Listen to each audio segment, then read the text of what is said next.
Hello everyone, welcome back to the channel. Cost accounting चल रहा है। पिछले क्लास में हम लोगों ने एक बड़ा ही शानदार चैप्टर स्टार्ट किया था, लेबर कॉस्ट कंट्रोल। और हम लोगों ने उसमें देखा लेबर के जो दो टाइप हैं, डायरेक्ट लेबर क्या है, इनडायरेक्ट लेबर क्या है। लेबर के कॉस्ट को कंट्रोल करने के जो 3 मेथड हैं उस पर भी हम लोगों ने चर्चा किया। उसी क्लास को आगे बढ़ाते हुए आज हम लोग सीखने वाले हैं लेबर टर्नओवर, यानी लेबर टर्नओवर क्या होता है। आज जो हम लोग टॉपिक करने वाले हैं उसमें है आपका लेबर टर्नओवर का मीनिंग क्या है, लेबर टर्नओवर क्या होता है, इसका मीनिंग हम लोग आज देखेंगे। Factors responsible for labour turnover, यानी लेबर टर्नओवर के होने के जो काउजेज़ हैं, जो रिस्पॉन्सिबल काउजेज़ हैं, रीजंस हैं, उस पर हम लोग चर्चा करेंगे। Methods of measuring labour turnover rate, यानी लेबर टर्नओवर रेट को मेज़र करने के जो 3 मेथड हैं, मेन 3 मेथड हैं, उस पर हम लोग चर्चा करेंगे। और उसके कुछ न्यूमेरिकल क्वेश्चन भी आज हम लोग सॉल्व करेंगे और कुछ क्वेश्चन मैं आपको होमवर्क के तौर पर भी दे दूंगा। आज का जो वीडियो है, आज का जो लेक्चर है, इसके सारे कंटेंट्स जो है मैंने इस बुक से लिया है, महेश्वरी मित्तल बुक से लिया है। ये कॉस्ट अकाउंटिंग का बहुत ही शानदार बुक है ये। पिछले क्लास का जो लेक्चर आपको मिला था वो आपको ये एम.एल. अग्रवाल और ये बी.के. मेहता, इस बुक से मैंने लिया था। तो मैं पहले पढ़ के देख लेता हूँ जिस बुक में जो कंसेप्ट, टॉपिक, कंटेंट अच्छा होता है उसी बुक से मैं वो कंटेंट लेना पसंद करता हूँ। खैर, तो चलिए आज का वीडियो स्टार्ट करते हैं। Let's begin. लेबर टर्नओवर है क्या? सबसे पहले तो हम लोग इसी पर चर्चा करेंगे, लेबर टर्नओवर, जैसा कि आज टॉपिक है आज का। लेबर तो हम लोग समझ ही ले रहे हैं कि जो किसी भी गुड्स का, प्रोडक्ट का मैन्युफैक्चरिंग में, प्रोडक्शन फंक्शन में लेबर एक इंटीग्रल पार्ट है। लेबर का जो रोल है, पार्टिसिपेशन, उसका जो इन्वॉल्वमेंट है वो बड़ा इंटीग्रल है, अभिन्न है। उसके बिना तो काम हो ही नहीं सकता है, प्रोडक्शन फंक्शन हो ही नहीं सकता है। वो एसेंशियल एलिमेंट में, सेकंड मेन एसेंशियल एलिमेंट में आता है लेबर। तो लेबर जो है ये तो हम लोग समझ रहे हैं। टर्नओवर क्या है? टर्नओवर का जस्ट मतलब होता है, हम लोग समझते हैं ना, वो सेल्स का टर्नओवर होता है, हाँ, वर्किंग टर्नओवर होता है। तो टर्नओवर का मतलब एक तरह से आउटपुट है, लेकिन इस चैप्टर में, इस कॉन्सेप्ट में यहाँ टर्नओवर का मतलब होता है चला जाना, छोड़ देना, रुक जाना, ख़त्म हो जाना, समाप्त हो जाना, वगैरह वगैरह। खैर, तो लेबर टर्नओवर का मतलब होता है कि कितने लेबर जो हैं हमारे ऑर्गेनाइजेशन को, हमारे फैक्ट्री या हमारे कंपनी को छोड़कर चले गए हैं। छोड़कर चले जाने के कई रीजंस हो सकते हैं। आइए अब एक एक करके बात करते हैं। लेबर समटाइम्स लीव, यानी हमारे कंपनी को, फर्म को छोड़ के चले जाते हैं, हमारी इंडस्ट्री को छोड़ करके चले जाते हैं। ओन इंटेंस, कभी कभी तो उनकी अपनी मौज होती है, अपनी उनकी मर्जी होती है, छोड़ के चले जाते हैं।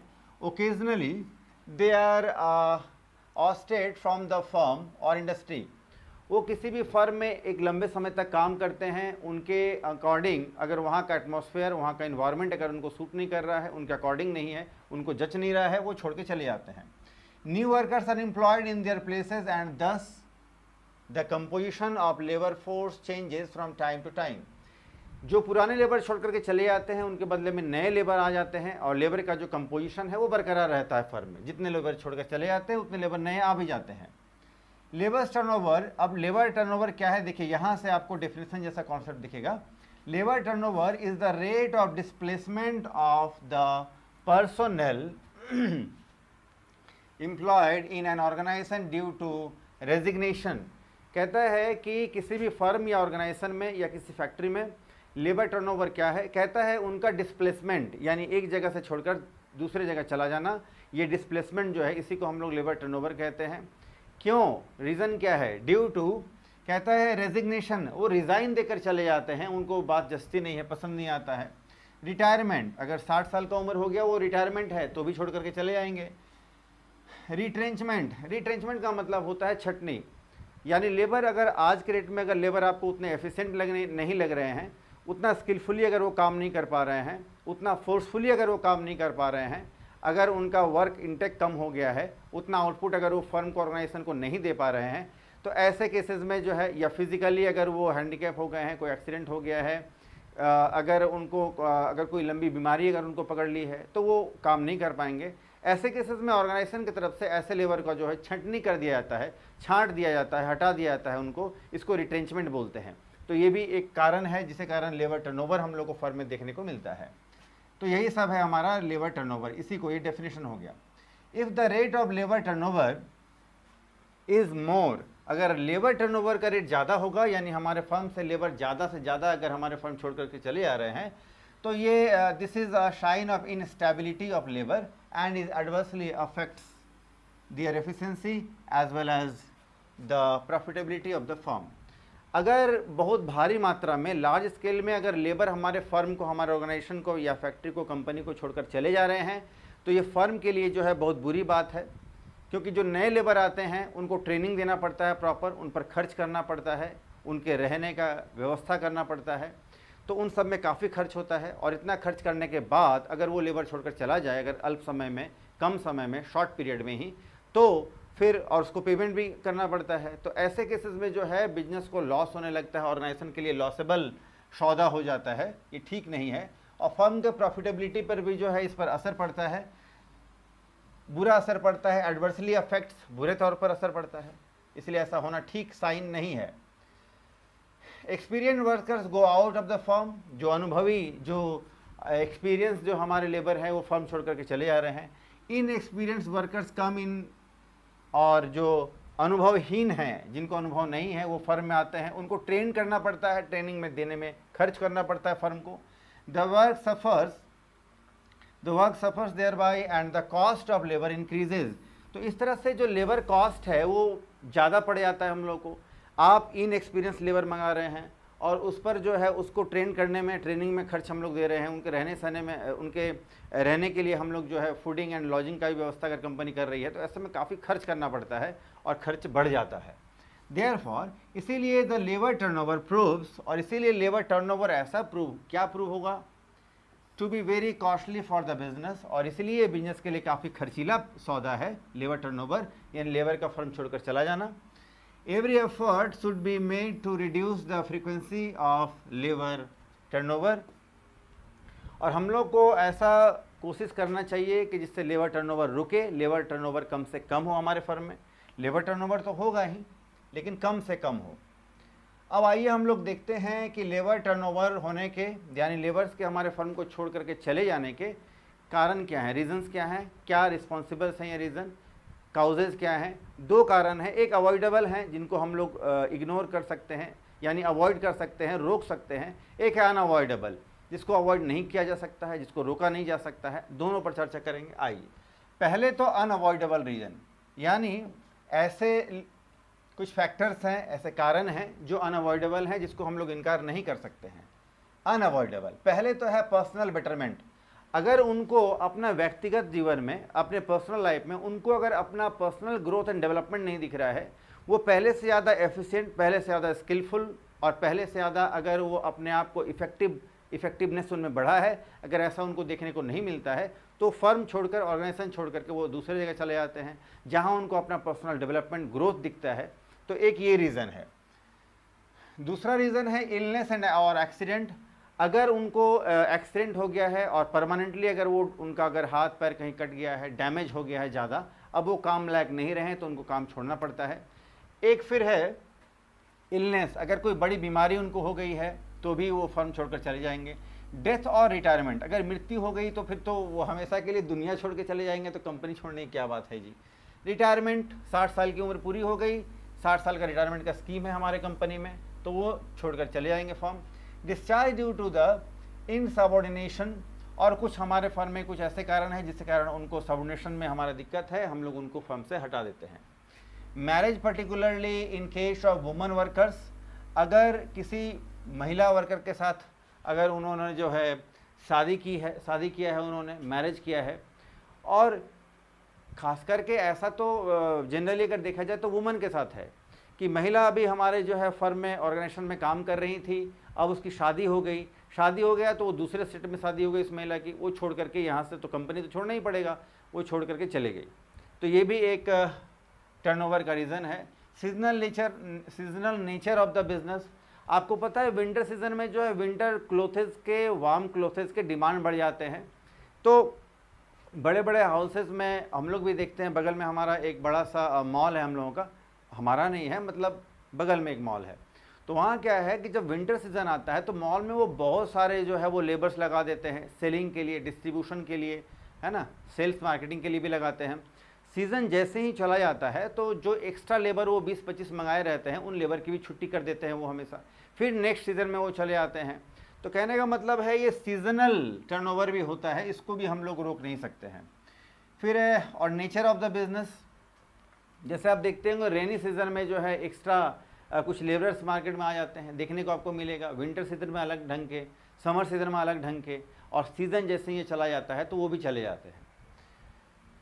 शॉर्टेज ऑफ रॉ मटेरियल्स, अगर फर्म में रॉ मटेरियल का अगर शॉर्टेज हो गया है तो काम रुक जाएगा, काम नहीं हो पा रहा है।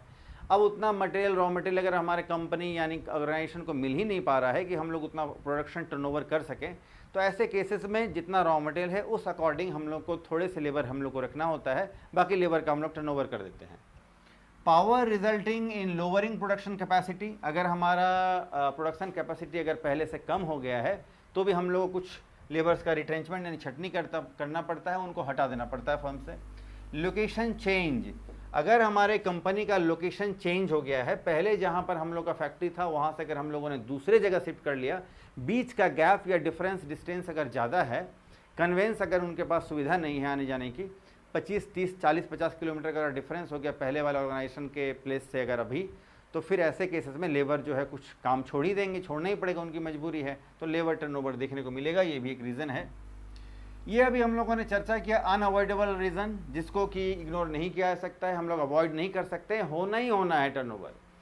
अब हम लोग ऐसे रीजंस कुछ है जिसको जो अवॉइडेबल हैं, जिसको हम लोग अवॉइड कर सकते हैं। देखिए द फैक्टर्स, इसमें क्या है, कहता है कि the factors are within the control of the management. कुछ ऐसे फैक्टर्स हैं जो मैनेजमेंट के कंट्रोल के अंदर रहते हैं।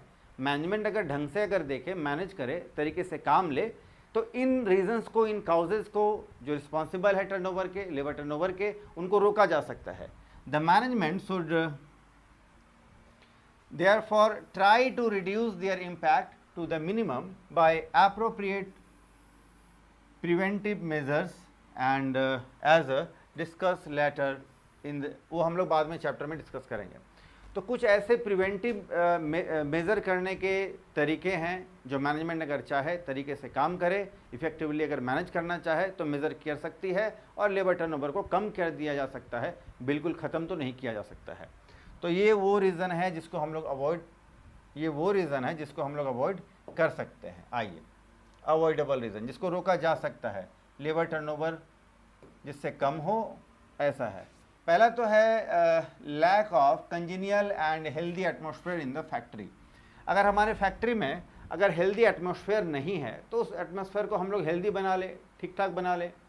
और कंजीनियल का मतलब होता है अनुकूल, अनुकूल का मतलब लेबर के फूडिंग, लॉजिंग, रहने, काम करने का उनका जो एक माहौल होना चाहिए, एटमॉस्फेयर होना चाहिए, उनके अनुकूल हो, कंजीनियल हो, उनके प्रतिकूल ना हो, उनके अगेंस्ट नहीं हो, उनके फेवर में हो, फॉर में हो, तो वो काम करेंगे, वो छोड़कर नहीं जाएंगे हमारा firm. Lack of proper facilities and amenities, जो बेसिक नीड्स है, जो बेसिक फैसिलिटीज़ है, जो अमेनिटीज़ है, जो सुविधाएं और अनुलाभ हैं जो लेबरर्स को मिलना ही चाहिए, वो भी अगर कंपनी की तरफ से नहीं मिल रहा है तो ऑर्गेनाइजेशन से लेबर रिज़ाइन देकर छोड़कर चले जाएंगे।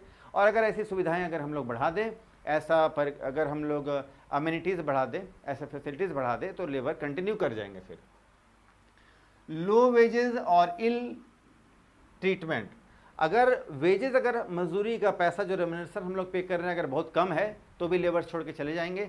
रेम्युनरेशन अगर हम लोग बढ़ा दें तो वो टिकेंगे, हमारे यहाँ रहेंगे। इल ट्रीटमेंट, अगर उनको बीमारी हो, इलाज अगर हम लोग अच्छा मुहैया नहीं करा पा रहे हैं, अगर अच्छा इलाज, ट्रीटमेंट अगर हम लोग उनको नहीं दे पा रहे हैं अगर, तो इसमें भी लेबर छोड़ करके चले जाएंगे हमारा फर्म। तो अच्छी सुविधाएँ हम लोग दे दें इल ट्रीटमेंट के लिए तो वो टिक जाएंगे, कंटिन्यू कर जाएंगे। रिडंडेंसी यानी लैक ऑफ प्लानिंग, यानी अगर हमारे प्लानिंग में कमी है, foresight of the higher management, अगर मैनेजमेंट में अगर फॉरसाइट नहीं है, दूरदर्शिता नहीं है, आगे का अगर मैनेजमेंट हमारा देख नहीं पाता है कि आने वाले समय में हमारे फर्म में, हमारे ऑर्गेनाइजेशन में आउटपुट का क्या होने वाला है, टर्नओवर क्या होगा, सेल्स पर क्या, सेल्स कैसा होगा, मार्केटिंग कैसा होगा, आने वाले समय में अगर मैनेजमेंट अगर ये सब देख नहीं पा रही है, हायर लेवल के जो मैनेजमेंट है, हमारे जो टॉप लेवल के जो मैनेजमेंट हैं, जो मिडिल लेवल के जो मैनेजमेंट है, अगर वो अच्छे से मैनेज नहीं कर पा रही है तो भी मैनेजमेंट के लैक में, अभाव में, कमी में, जिसको हम लोग रिडंडेंसी कहते हैं, इसके अभाव में लेबर हमारे फर्म को छोड़ करके चले जाएंगे। एंड लास्ट पॉइंट है relationship with the fellow workers.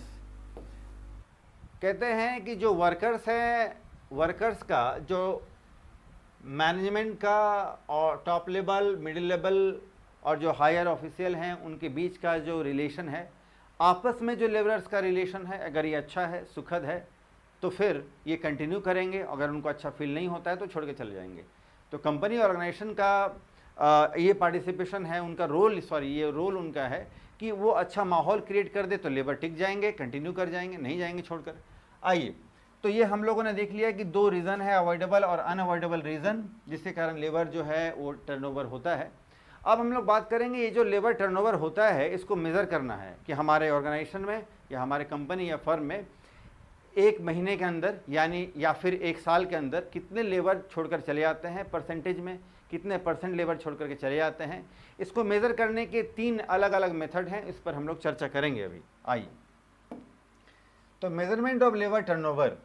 Labor turnover may be measured by any of the following methods. The choice of the particular method will depend on whether the emphasis is given on labor separation, labor replacement or both. कहता है labour turnover के को measure करने के 3 तरीके हैं, 3 method हैं, 3 पद्धति हैं। पहला तो है सेपरेशन मेथड, दूसरा रिप्लेसमेंट मेथड और तीसरा मेथड है। दोनों को मिला करके जो मेथड बनाया गया जिसको हम लोग फ्लक्स मेथड कहते हैं। 3 मेथड है, but once a particular method is chosen, it should be adopted consistently so that comparison may be possible.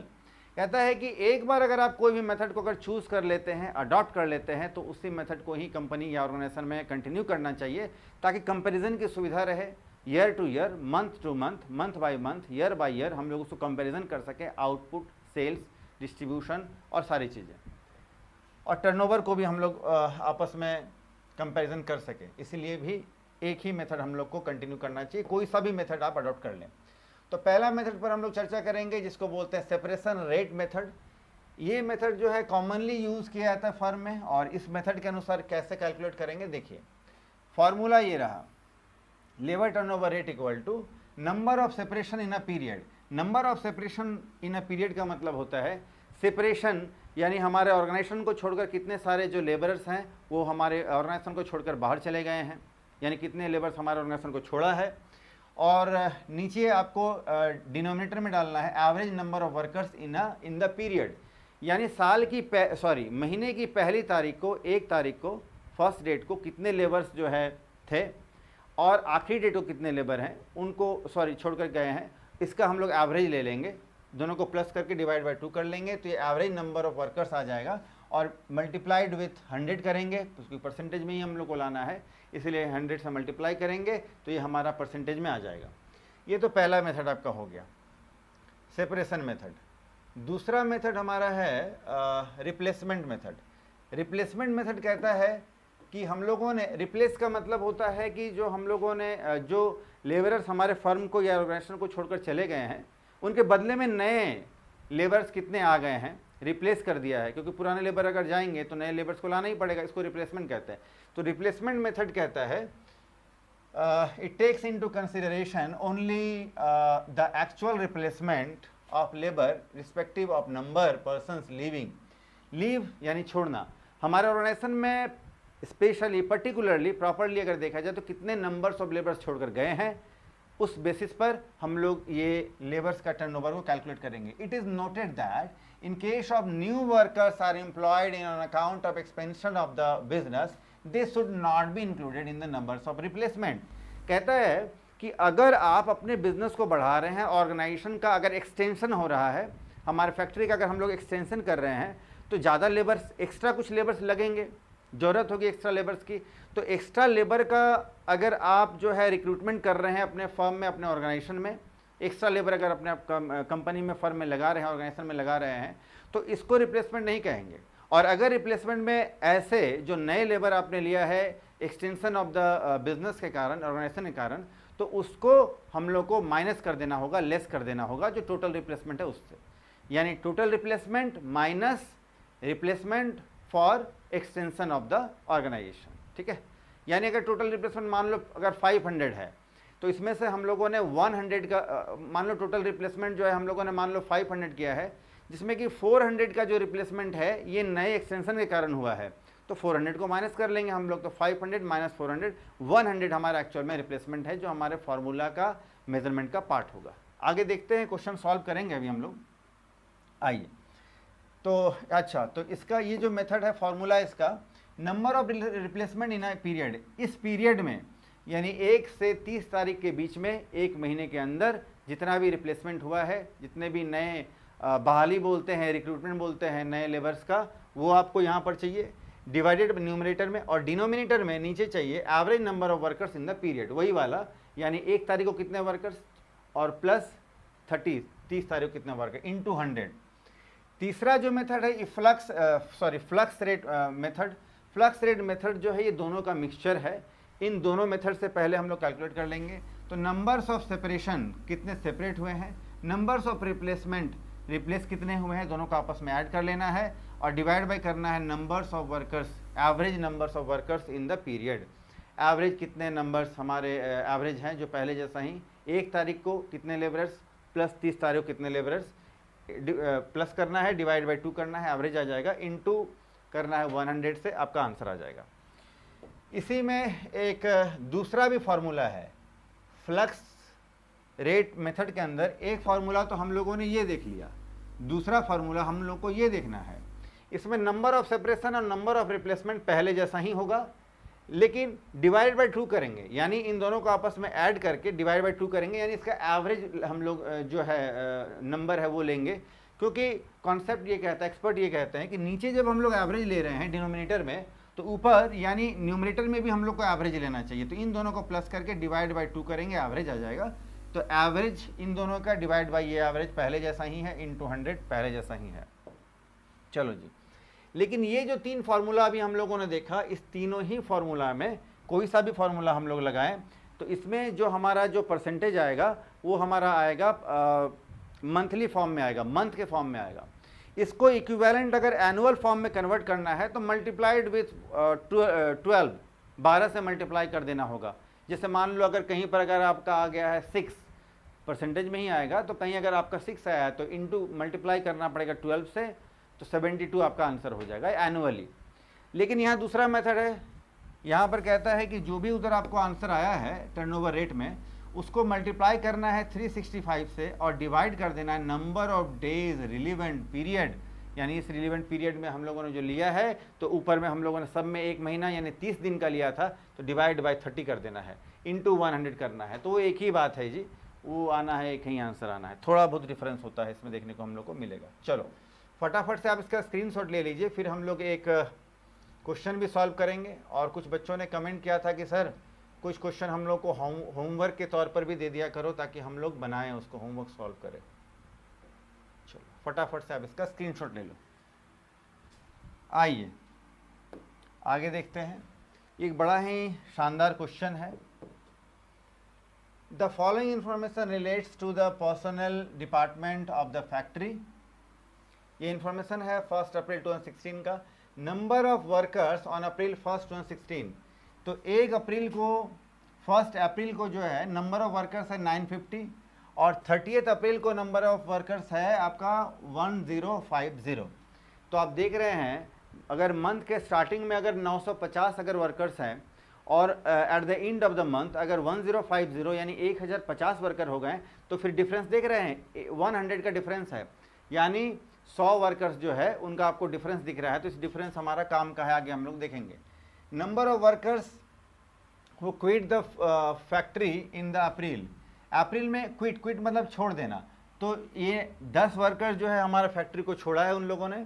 Number of worker discharge in April, और कितनों को डिस्चार्ज कर दिया गया है, तो 30। तो ये हो गए 30 को डिस्चार्ज कर दिया गया है, टोटल 40 हो गए, 10 + 30, इतने वर्कर्स जो है टर्नओवर हो गया, छोड़कर चले गए हैं। नंबर ऑफ वर्कर्स इंगेज्ड इन अप्रैल महीना में including 120 on account of expansion scheme. कहता है कि नंबर ऑफ वर्कर्स इंगेज्ड इन अप्रैल, कितने नए वर्कर्स इंगेज हुए हैं, कितने नए वर्कर्स का हमारे फर्म में रिक्रूटमेंट हुआ है अप्रैल महीने में। तो कहता है 140 का जो है रिक्रूटमेंट हुआ है। ब्रैकेट के अंदर कहता है कि including 120 on account of expansion scheme, कहता है कि हमारे फैक्ट्री का हम लोगों ने एक्सपेंशन किया होगा, उसको बढ़ाया होगा, तो उसके लिए हम लोग को जो है 120 वर्कर्स की ज़रूरत थी।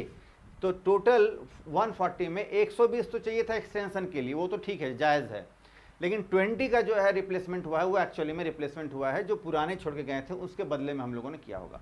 तो खैर इसका ज़रूरत जो है दूसरे फार्मूले में चाहिए, उसका बाकी का जो है इंफॉर्मेशन दूसरे फार्मूले में।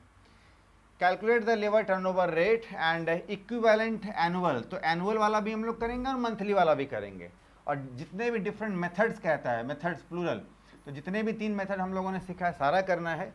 ये एग्ज़ाम में आया हुआ क्वेश्चन है, 2-3 बार एग्ज़ाम में आया है, बड़ा ही इंपॉर्टेंट क्वेश्चन है। आइए देखते हैं। क्वेश्चन भी आपका सेम इसी बुक से मैंने लिया है, महेश्वरी एंड मित्तल से। चलो जी, तो सबसे पहले हम लोग को सेपरेशन मेथड, पहला वाला मेथड लगाना है, सेपरेशन मेथड से।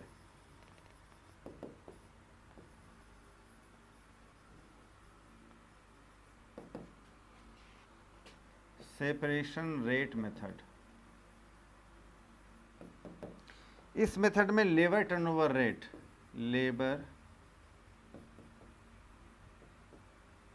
Labour turnover rate equal to होता है number of separation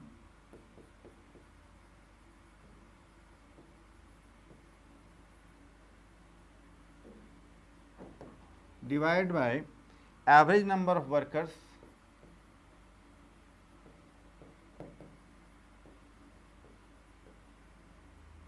multiplied with 100। देखो जी, तो नंबर ऑफ सेपरेशन कितने हमारे जो है लेबरर्स छोड़ कर गए हैं, तो 10 लेबर प्लस 30 लेबर, 10 प्लस 30, इतने लेबर्स हमारे जो है ये सेपरेट हमारे फर्म को छोड़कर गए हैं। देख लीजिए आप, है ना। Number of workers who quit, firm को छोड़ा है कितना, 10 लेबर ने छोड़ा है, और नंबर ऑफ वर्कर्स डिस्चार्ज, कितने को हटा दिया, डिस्चार्ज कर दिया गया है, 30 को, तो 10 प्लस 40 ये हो गया आपका 40। इसके बाद हम लोग को चाहिए क्या, एवरेज नंबर ऑफ वर्कर्स। तो एवरेज नंबर ऑफ वर्कर्स के लिए हम लोग को अलग से एवरेजिंग करना पड़ेगा। तो बिगिनिंग ऑफ द मंथ, महीने की शुरुआत में 150 labours, at the end of the month 1050 और डिवाइड बाय 2 करेंगे तो ये एवरेज हो जाएगा।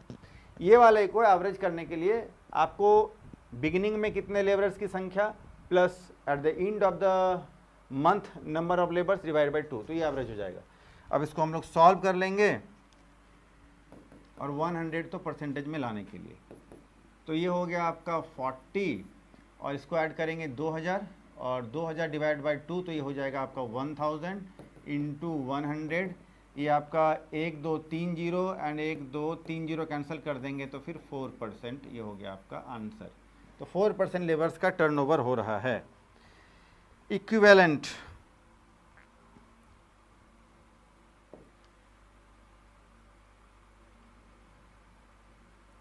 देखो जी, अब इसी में इक्विवेलेंट एनुअल टर्नओवर रेट भी कैलकुलेट करना है। Equivalent annual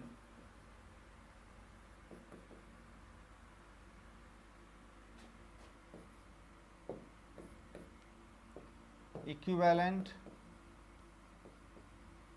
turnover rate.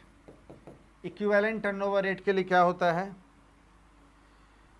जो रेट हम लोग को आया है मल्टीप्लाइड विथ 365 डिवाइड बाय 30, क्योंकि total days in a month हम लोग 30 डेज लेकर ही ऊपर कैलकुलेट करते हैं, वो फार्मूला ही वैसा बेस्ड है। तो 48.67 आपका आंसर आ जाएगा। ये हो गया एनुअली और ये हो गया आपका मंथली। चलो, इसके बाद अब हम लोग दूसरा फार्मूला देख लेते हैं रिप्लेसमेंट रेट मेथड से। दूसरा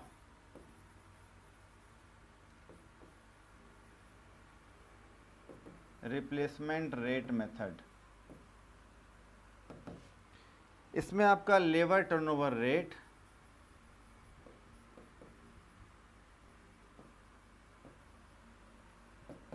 equal to number of replacements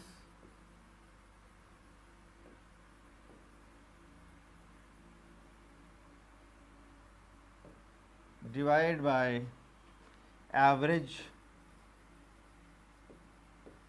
numbers of workers multiplied with 100।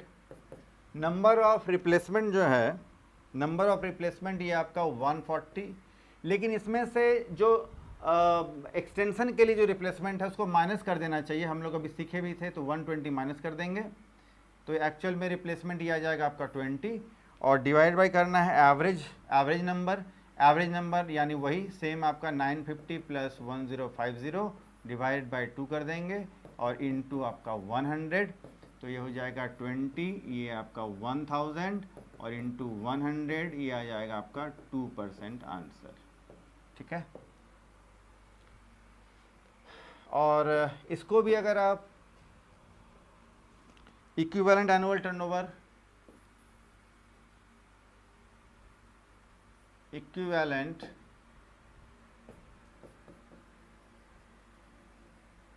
Turnover rate, equivalent annual, sorry,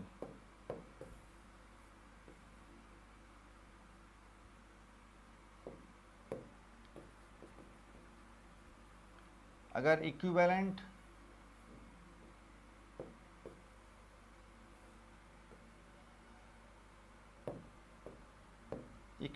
annual turnover rate का फाइंड करना है, इसके लिए तो फिर वही सेम फार्मूला है, जो परसेंटेज में यहाँ आपका आंसर आता है मल्टीप्लाइड विथ 365 डिवाइड बाय 30, तो ये आएगा आपका 24.33%, ये आपका आंसर हो गया। ठीक है, अब एक आपका लास्ट मेथड है फ्लक्स मेथड, तीसरा मेथड भी हम लोग कर लेते हैं। आइए, तीसरा मेथड है flux rate method.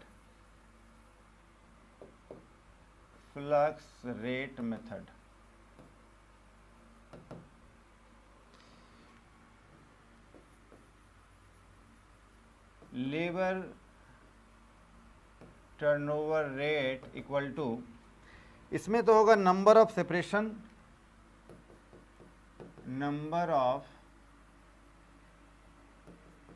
Separations plus number of replacements और divided by average number of workers, पहले जैसे ही।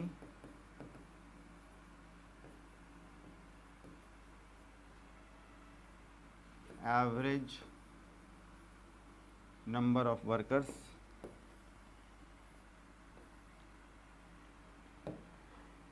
Multiplied with 100।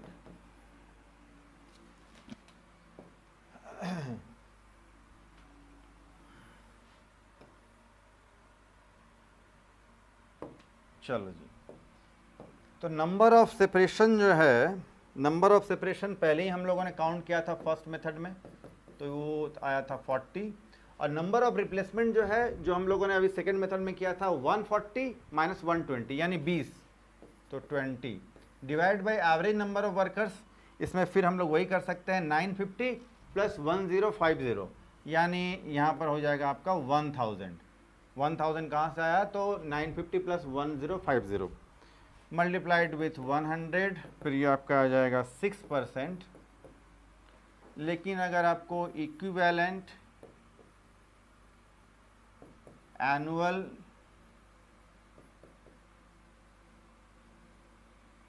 टर्नओवर रेट अगर फाइंड करना है, तो फिर पहले जैसा ही जो रेट अभी आपका आया है आंसर में, इंटू 365 डिवाइडेड बाय 30, और फिर आपका आंसर आ जाएगा 73%। ये आपका एनुअल आ गया, ये आपका मंथली आ गया। ठीक है, चलो इसके बाद तो आई होप आप समझ गए होंगे, बड़ा ही आसान है, और ये स्कोरिंग भी है ना। अगर आप सॉल्व कर देते हैं तो आपको फुल मार्क्स आने के चांसेस ज़्यादा हैं। चलो जी, फटाफट से आप इसका स्क्रीनशॉट ले लो। और कुछ क्वेश्चन मैं आपको एज ए होमवर्क दे रहा हूँ। ये 2 क्वेश्चन एज ए होमवर्क आप बना लेना। ये भी एग्जाम में आए हुए क्वेश्चन है, बड़े शानदार अच्छे प्रश्न हैं। चलो, तो आज हम लोगों ने लेबर टर्नओवर क्या होता है, लेबर टर्नओवर को अवॉइड करने के जो 2 लेबर टर्नओवर को के जो काउजेज़ हैं, जो रिस्पॉन्सिबल रीजंस हैं, वो 2 हैं, अवॉइडेबल हैं, अनअवॉइडेबल हैं, उस पर हम लोगों ने चर्चा किया। और लेबर टर्नओवर को मेज़र करने के जो 3 मेथड हैं, रिप्लेसमेंट मेथड है और एक और मेथड हम लोगों ने भी अभी देखा, रिप्लेसमेंट, सेपरेशन। लास्ट में फ्लक्स मेथड हम लोगों ने देखा, जो दोनों का मिक्सचर है। और इस 3 जो मेथड से है हम लोग लेबर टर्नओवर को मेज़र कर सकते हैं। न्यूमेरिकल क्वेश्चन भी हम लोगों ने किया, आई होप आपको समझ में आया होगा। और ये 2 क्वेश्चन आपके लिए होमवर्क है। तो आज का वीडियो आपको कैसा लगा कमेंट सेक्शन में ज़रूर बताएं। और कुछ मेरे को काम है और उसमें मैं बिज़ी रह रहा हूँ आजकल, इसीलिए मेरे को वीडियो शूट करने में थोड़ा सा लेट हो जा रहा है बीच बीच में।